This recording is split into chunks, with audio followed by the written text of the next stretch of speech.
ایک واقعہ میں یہ بارہا کہتا ہوں کہ یہ واقعات ہو رہے ہیں اور نئے سال کے آغاز میں 7 سال پہلے جو سچویشن تھی ابھی تک 2025 میں بھی اس سچویشن میں کوئی فرق نہیں پڑا.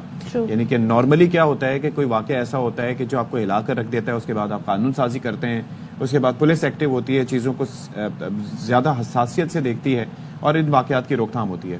زہرا والا واقعہ, اس کیس کو پولیس نے بہت جلد سالو کر لیا, ٹھیک ہے, it was a very unfortunate incident. لیکن یہاں پر جو سلسلہ ہے سارم والا, اس کے اندر جو نیگلیکٹ ہے پولیس کا وہ بڑا افسوسناک ہے. ایک تو یہ بچہ 11 دن لاپتہ رہا, 7 جنوری سے لاپتہ ہوا تھا جی. اور آپ یہ مطلب 11 نہیں بلکہ زیادہ صدر, کیونکہ 20 تاریخ کو کل اس کی وہ ڈیڈ باڈی ملی ہے. تو اور جس کنڈیشن میں ملی ہے, اور آپ یہ دیکھیے کہ والدین دہائیاں دیتے رہے کہ بھائی بچہ ہمارا جو ہے وہ کہاں ہے, پولیس تلاش کرے. یہ جو اپارٹمنٹ کمپلیکس ہے, کہا جا رہا ہے کہ 214 اس میں اپارٹمنٹ تھے, وہ بارہا کہتے رہے کہ کوئی دیکھیں, پتہ کریں, کوئی تلاشی لیں کہ پتہ چلے کہ بچہ کہاں گیا. اس وقت جو ہے وہ سیریسنس نہیں دکھائی گئی. بعد ازاں جو ہے وہ CIA نے بھی, جو پولیس نے وہاں پر جا کے چھاپا مارا, پھر اب 2 افراد کو حراست میں بھی لیا گیا ہے. پھر بچے کی جو باڈی ہے آپ یہ دیکھیے کہ اسی جو پروجیکٹ ہے اس کے واٹر ٹینک, زیر زمین پانی کے ٹینک میں سے ملی ہے. اب جو سمیہ صاحبہ ہیں, جو پولیس سرجن ہیں, انہوں نے یہ فرمایا ہے کہ جی بچے کے جسم پر تشدد کے نشان بھی ہیں. پھر SSP انیل حیدر صاحب ہیں, ان کا بیان آیا کہ جی اس کی گردن کی ہڈی ٹوٹی ہوئی تھی, مینز کہ اس کو تشدد کیا گیا, رپورٹ آ گئی ہے بچے کی. ہاں جی, بچے کی جو میڈیکل رپورٹ آئی ہے, ایک تو یہ کہ لاش 18 جنوری کو انڈر گراؤنڈ واٹر ٹینک سے ملی ہے اور سارم کو گلا دبا کر مارا گیا ہے. جسم پر 13 مختلف حصوں پر زخموں کے نشانات ہیں اور یہ بھی بتاتے ہیں کہ زخموں کے نشانات اس کے مرنے سے پہلے کے ہیں. تو اب یہ بھی اندازہ لگانے کی کوشش کی جا رہی ہے کہ یہ کوئی ایک شخص تھا یا ایک سے زیادہ لوگ تھے جنہوں نے یہ کبھی فیل کیا. تو ہمارے ساتھ نذیر شاہ صاحب موجود ہیں. نذیر شاہ, اب اس پہ کیا پتہ چل سکا ہے, مزید کیا سامنے آیا ہے, جو پولیس کی اب پھرتیاں ہیں وہ پہلے کیوں نہیں تھیں؟ بالکل, دیکھیں اشفاق, سب سے پہلے تو اس کیس میں جو ابھی مزید اہم پیش رفت ہے وہ میں آپ کو بتا دوں, پھر باقی چیزیں بتاؤں گا. کیس کا رخ ایک مرتبہ پھر تبدیل کرنے کا فیصلہ کر لیا گیا ہے اور اعلیٰ حکام کی جانب سے اس کیس کو دوبارہ سے انسداد اغوا برائے تاوان سیل سے واپس لے کر زون منتقل کرنے کی ہدایت کی گئی ہے اور ممکنہ طور پر آج ہی اس کیس کو واپس زون میں منتقل کر دیا جائے گا. اس سے فرق کیا پڑے گا؟ دیکھیں, اس میں فرق یہ ہے کہ پہلے جب 364A کا مقدمہ ہوتا ہے تو وہ ان کیسز پر کام کر رہے ہوتے ہیں جن میں اغوا کرنے والے گروہ ملوث ہوتے ہیں, تو وہ ان کا جو پیٹرن ہے اس پر چل رہا ہوتا ہے. اور زون اب یہ چونکہ بتایا جا رہا ہے اعلیٰ افسر کی جانب سے کہ چونکہ اب یہ ڈیسائیڈ ہو چکا ہے کہ یہ قتل کا مقدمہ ہے, تو اب اس کو قتل پر پھر ڈسٹرکٹ پولیس کام کرے گی, جس پر 4 رکنی ایک کمیٹی بنائی جائے گی. اور اس میں یہ بھی دیکھا جائے گا کہ DNA کی رپورٹ کب آتی ہے, کیونکہ اب اس وقت ایک ملزم جو بتایا جا رہا ہے کہ مولوی ہے, مولانا ہے, وہ پولیس کی حراست میں ہے اور DNA میچ کرانے کا سلسلہ اسی وقت ہو سکتا ہے جب وہ رپورٹ آ جائے گی. رات گزشتہ روز جب یہ پوسٹ مارٹم یہ جو میڈیکل رپورٹ آئی تو اس کا ایک لفظ میں نے 5 مرتبہ پڑھا. بچے کے جسم پر کس طرح جو بروٹل وائلنس کے نشانات تھے 13 جگہوں پر, جس طرح بتایا جا رہا ہے کہ اس کی سوائے پیشانی کے علاوہ جتنے بھی نشانات ہیں سب مرنے سے پہلے کے. صرف جو پیشانی فور ہیڈ کا جو چوٹ کا نشان ہے وہ مرنے کے بعد ہے, تو ہو سکتا ہے کہ جب اس کو زیر زمین ٹینک میں گرایا گیا ہو تو اس کا سر جا کر لگا ہو. اس کے علاوہ یہ بھی پتہ چلا ہے کہ ٹینک کے اندر سے ایک بال اور بچے کی کیپ بھی ملی تھی, جو جب تلاشی لی گئی بچے کو نکالا گیا تو اس وقت اس پر دھیان نہیں دیا گیا تھا.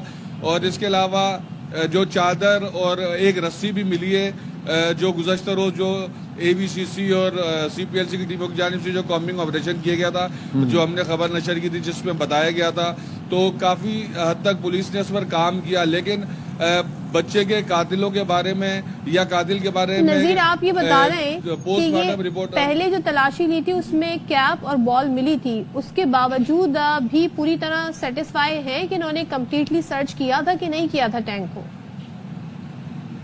نہیں, یہ 18 تاریخ کو جب بچے کی لاش ملی ہے تو وہاں سے بتایا جا رہا ہے کہ کیپ اور ایک بال بھی ملی تھی. اب پولیس کا یہ کہنا ہے کہ اس معاملے پر جو آج 4 رکنی تحقیقاتی کمیٹی بنائی جائے گی وہ اس پر مزید کام کرے گی اس کیس میں سب سے اہم چیز اس وقت جو ہمارے سامنے ہے کہ جو ڈی این اے اس کا انتظار کیا جا رہا ہے، کیونکہ اس بچے کے منہ کے اندر جوز جو ہے وہاں سے اور کمر کے نیچے سے 2 جگہوں سے جو سیمپل لیے گئے، تو اس حوالے سے شبہ کیا جا رہا ہے کہ بچے کے ساتھ کس طرح کا تشدد کیا گیا۔ جو اس کے مختلف جسم پر جو نشانات ہیں وہ رگڑ کے، خراشوں کے، اور اس کے جو ربس ہے یہاں پر 8.3 کا جو ایک لمبا زخم کا نشان بھی ہے۔ بچے کی جانب سے یقینی طور پر مزاحمت بھی کی گئی۔ ایک معصوم چھوٹا بچہ تھا، 7 سال اس کی محض عمر تھی، اور اس کی غلطی یہ ہوئی کہ وہ اپنے گھر کا رستہ شرارت میں، جب 2 بھائی مدرسے سے نکل کے گھر جا رہے ہو تو یقینی طور پر بچے تو یہ چیزیں نہیں سوچتے نذیر شاہ۔ میں اس میں یہ سوال کرنا چاہوں گا، یہاں پر آپ یہ سوچئے کہ قصور کس کا وہ تو ہم بعد میں اس میں کریں گے، ظاہر والدین کو بھی احتیاط کرنی چاہیے، لیکن ایک چیز میں ڈسکس کرنا چاہوں گا آپ سے، اور یہ سوال آپ کے توسط سے محکمہ پولیس سے۔ 7 تاریخ کو بچہ غائب ہوا، 18 کو اس کی لاش ملی واٹر ٹینک سے، ٹھیک ہے۔ پولیس کا بتانا ہے کہ یہ 4 سے 5 دن پہلے اس بچے کو یہاں پر مار کے اس کے اندر پھینکا گیا، ٹھیک ہے۔ اس سے پہلے اس انڈر گراؤنڈ ٹینک کو پہلے بھی دیکھا گیا تھا، یہاں پر کچھ نہیں تھا، یعنی کہ 5 دن پہلے پھینکا گیا، 18 سے 5 پیچھے لے جائیں تو 13 تاریخ بن جاتی ہے۔ 7 سے لے کے 13 تاریخ تک بچہ اسی اپارٹمنٹس کے کمپلیکس میں رہا جب اس کے والدین دہائیاں دے رہے تھے کہ بھائی خدا را ہمارے بچے کو ڈھونڈ لو، ہمارے بچے کو بچا لو۔ اس وقت پولیس کی جانب سے یہ ایکشن نہیں لیا گیا، نہ اسنیفر ڈاگز آئے، نہ اس کے بعد کسی نے کوئی کارروائی کی۔ میں اس نیگلیکٹ، اس کرمنل نیگلیجنس کی وجہ جاننا چاہتا ہوں۔ دیکھیں بالکل یہ مجرمانہ غفلت ہے، اور ہم وہ قوم بن چکے ہیں جو حادثات در حادثات ہوتے رہتے ہیں لیکن ہم ان سے سبق نہیں سیکھتے۔ اسی طرح جو ہمارے ادارے ہیں ان کے سامنے جب کوئی ایک کیس ایسا آتا ہے اس پر کام کرتے ہیں، کچھ عرصے بعد رود ہو کر سب چپ ہو جاتے ہیں اور پھر ایک نئے حادثے کا انتظار کرتے ہیں۔ اس کیس میں بھی ہمیشہ کی طرح ہوا، یہ کوئی پہلا سارم کا کیس میں رپورٹ نہیں کر رہا، اس سے پہلے بھی ہم بچوں کی لاشیں بھی دیکھ چکے ہیں، ان کے ساتھ ریپ بھی ہو چکے ہیں، اور ان کے کچھ کے قاتل گرفتار ہوئے، کچھ کے نہیں ہوئے۔ آپ کسی بھی بچے کا چاہے پنجاب، جی یہاں پر تو زینب الرٹ بھی ہے، یہاں پر تو جو بچی ایمل تھی اس کے بعد بھی بڑا ایکٹیو کر دیا گیا تھا، تو یہاں پر تو ٹالرنس نہیں ہے ان ایشو کو لے کے۔ لیکن پولیس نے پھر جو اتنے عرصے تحقیق کی اس بچے کو ڈھونڈنے کے لیے، جو سرچ کی، وہ کہاں پر کی، وہ کن زاویوں سے کر رہی تھی؟ اور گھر والے بھی اور علاقہ مکین بھی اس بات کی شکایت کر رہے ہیں کہ بچہ یہی تھا لیکن وہ رشتہ داروں کے پاس جا رہے ہیں، وہ کہیں اور ڈھونڈ رہے ہیں۔ تو پولیس کے پاس کیا روڈ میپ کیا تھا اس ساری ایشو کو سالو کرنے کے لیے؟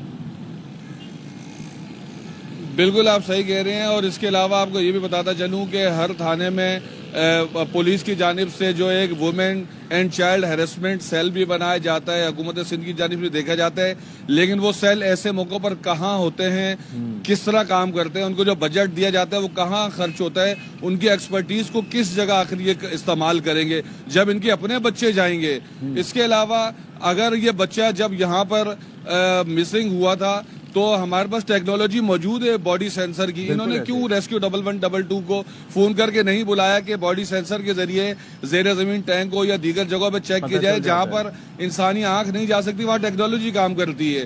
تو نیگلیجنس ایک جگہ پر نہیں ہے، ایک اور چیز ہے کیونکہ بچہ اپنا نہیں تھا۔ جرائم آپ ظاہر ہے کہ جتنے بھی ہوتے ہیں ان پہ کور کرتے ہیں، اور پولیس کے میکینزم پہ بھی بات ہوتی ہے کیونکہ آپ کی پولیس کے ساتھ بڑی کلوزلی انٹریکشن رہتی ہے۔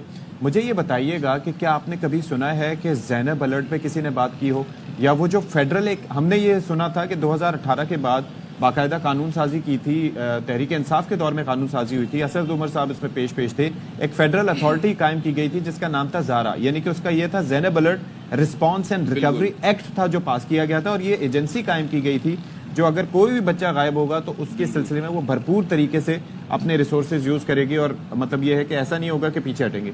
کبھی نام سنا آپ نے اس کو، اس کا، یا ایکٹیو ہوتے ہوئے کبھی دیکھا آپ نے اس پہ؟ دیکھیں ہم نے بڑے بڑے اس طرح کے وہ بنتے اور ان کو جو ہے نا ورکنگ سے ہٹتے ہوئے بھی دیکھا۔ مجھے یہ بھی یاد ہے کہ کورنگی میں جب ایک بچے کا کیس ہوا تھا تو زینب کے جو ورثاء تھے ان کی جانب سے ایک بیان جاری کیا گیا تھا کہ خدا را ہمارے بچے کے ساتھ تو یہ ہو گیا اور یہ دوسروں کے ساتھ اس طرح کا نہیں ہو، ملزمان کو گرفتار کیا جائے۔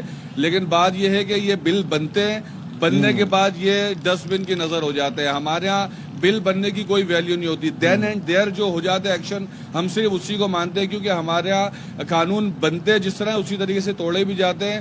جو اقتدار میں بیٹھے ہوئے ہیں یا جو بالا پولیس حکام ہے یا جن کی جورسڈکشن ہوتی ہے, ان کو یہ چاہیے کہ وہ اس طرح کا کوئی بھی کیس ہو, جیسے ہی فیملی پہنچے وہ ایف آئی آر کے چکر میں نہ پڑے, سب سے پہلے بچے کو سرچ کرے, چاہے وہ اپنی مرضی سے کیوں نہ بھاگا ہو. میں ایک اور بات بتاتا چلوں کہ جو گارڈن سے جو 2 بچے آریان اور علی رضا, جن کا واضح طور پر ہو چکا ہے کہ ان کو موٹر سائیکل پر لے کر گئے, وہ کہاں پر ہے؟ ایک کوئی ان کو آپ یہ دیکھیں کہ وہ بچے ابھی تک نہیں ملے, ان کے ماں باپ کس کرب سے گزر رہے ہیں. کیا ہم ایک اور سارم کیس ہونے کا انتظار کر رہے ہیں؟ تو پولیس جو ہے وہ ان معاملات یہ بتائیے گا کہ یہ جو جگہ جگہ کیمرے لگے ہوئے ہیں جو چھپاکے مار رہے ہوتے ہیں, ایک فوٹیج سامنے آئی ہے شہر کے جو خارجی راستے ہیں ان پہ بھی ہوں گے یہ کیمرے لگے ہوئے, تو ان سے کچھ پتہ نہیں چلا؟ بالکل.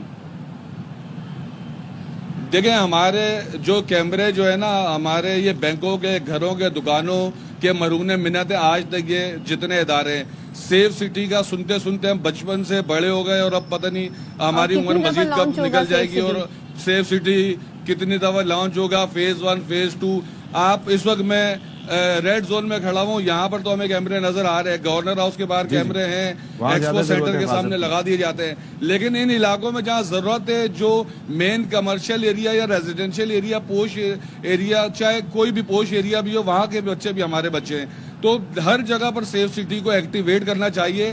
سندھ حکومت کو چاہیے کہ اس پہ مزید انتظار نہ کرے, کیونکہ جب تک سیف سٹی اور یہ کیمرہ سسٹم کا جال نہیں بچھا دیا جاتا تو کراچی میں ایسے جرائم ہوتے رہیں گے. آپ یہ دیکھیں کہ گارڈن سے لاپتہ ہونے والے بچوں کے جو ملزمان ہیں وہ ان بچوں کو لے کے جا رہے ہیں, فوٹیج آ گئی ہے, لیکن کیمروں کے جو پکسل ہیں وہ اتنے ناقص ہے کہ ان کا چہرہ صاف نظر نہیں آ رہا. آپ یہ بتائیں, ایک چیز ہوتے ہوئے بھی انکمپلیٹ ہے. ٹریس کیا جا سکتا ہے انہی سی سی ٹی وی فوٹیجز کی مدد سے. تھینک یو سو مچ نذیر شاہ. بہت تکلیف ہوتی ہے اس طرح کے ٹاپک ہم ڈسکس کرتے ہیں, لیکن ہم عوام کی اویئرنیس کے لیے اور حکام بالا کو جگانے کے لیے یہ ایشو بھی ریز کرتے ہیں کہ جب آپ آ کر ہمارے شوز میں بیٹھ کے بتاتے ہیں جی ہم بڑا پروجیکٹ لے کر آئیں, ہم سیف سٹی پروجیکٹ لے کر آئیں, مختلف مراحل میں امپلیمنٹ ہوگا, تو وہ سیف سٹی میں کا مطلب یہ ہے کہ آپ نے شہر کے ایٹ لیسٹ بچوں کو ہی آپ محفوظ بنا دیں. اور اس طرح ان کا کسی بھی طریقے سے جب آپ کو بجٹ ملتے ہیں, آپ اتنے بڑے بڑے زینب الرٹ, زارا الرٹ, اس طرح کے پروگرام لانچ کرتے ہیں, اس کے ریسورسز کہاں جاتے ہیں, ان کے بجٹ کہاں جاتے ہیں؟ زینب الرٹ کی سب سے اچھی بات یہ تھی کہ اس کے اندر کوئی بھی انسیڈنٹ ہوتا ہے تو وہ ایک الرٹ ایک ایپ کے ذریعے جاری ہوتا ہے 20 کلومیٹر کی ویسینٹی میں تمام موبائل فونز پہ, یعنی کہ صدف کے پاس بھی آئے گا, میرے پاس بھی آئے گا. اس کے اندر بچی کا یا بچے کا کوئی بھی خاکہ, اس کی ڈیٹیلز, کہاں سے غائب ہوا, کیسے, اس کی تصویر, تاکہ کوئی اگر اپنے اطراف میں دیکھے. اور پولیس کو سوئفٹلی کارروائی کرنے کا بھی اس میں تھا.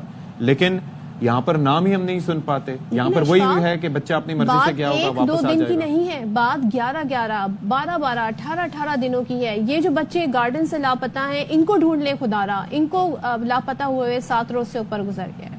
اور اینڈ میں یہی ریکویسٹ ہے ہاتھ جوڑ کے تمام والدین سے کہ اپنے بچوں کی خود حفاظت کریں. یقین کریں یہاں پر کوئی پوچھنے والا نہیں ہے, کوئی کرنے والا نہیں ہے. یہ سارم والے واقعے میں ہم نے دیکھ لیا.